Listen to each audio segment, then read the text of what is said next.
პაატა ქარდავას ოჯახის წევრებმა დღესვე აქცია ნაციონალური მოძრაობის შტაბთანაც გამართეს.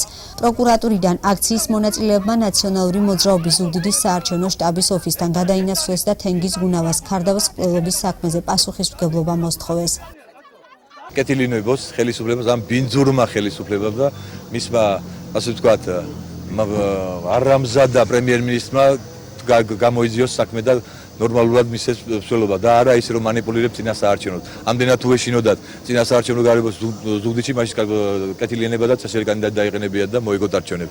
ეს არის მე ძალიან მწუხარ რომ ამ ოჯახს იყენებენ პოლიტიკური მიზნებისთვის თქვენ ძალიან კარგად გახსოვს რაფალიანცის საქმე წინა არჩევნების პერიოდში რომ ნაციონალურ მოძრაობას და აბრალებდნენ და შემდგომში კი ხედავთ როგორ იცოდა კიდე რამოდენიმე საქმეები მსგავს ეხლა დღეს ჩვენ ხედავთ იმას რომ ხელისუფლება პირდაპირ პრემიერ-მინისტრის დავალებით ახორციელებს მსგავს სიბინძურეს ადამიანმა რომელსაც თავის დროზე გადაწყვიტა რომ წამალი ჩაედო ჩემთვის იარაღი და ამით მე შემდგომ რაღაც ბრალდებით მე გამოვეკეტეთ ხო ვერაფერს ვერ მიასია დღეს უკვე იცის რომ ქართულ ოცნებას შანსი არ აქვს ზუგდიდში ჩემი დამარცხების და აი ამიტომ აკეთებს და გაჭირვებულ ოჯახს იყენებს ამისათვის რა კეთილინებოს და დაამტკიცოს საქმე ბოლომდე მიიყვანოს და არა ვიღაცა მამაზაღლი აგენტების მიერ მიცემული ჩვენებებით რა აქციის მონაწილეებს გამგებლობის კანდიდატით შეხვდა, რასაც სიტყვიერი დაპირისპირება მოჰყვა.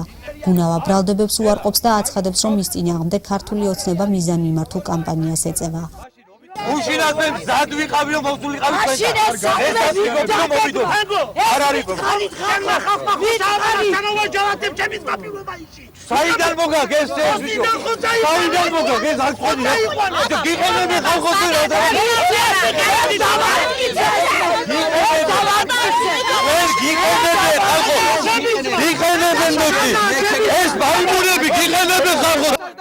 სამხედრო დაზვერვის დეპარტამენტის აფხაზეთის სამმართველოს თანამშრომელი 45 წლის პაატა ქარდავა 2008 წლის 27 აგვისტოს დილის 11 საათზე საეჭვო ვითარებაში გაუჩინარდა. შინაგან საქმეთა სამინისტროს ინფორმაციით პაატა ქარდავა რომან შამათავან ცეცხლსროლი იარაღით მოკლა და ცხედარის ზღვაში გადააგდო.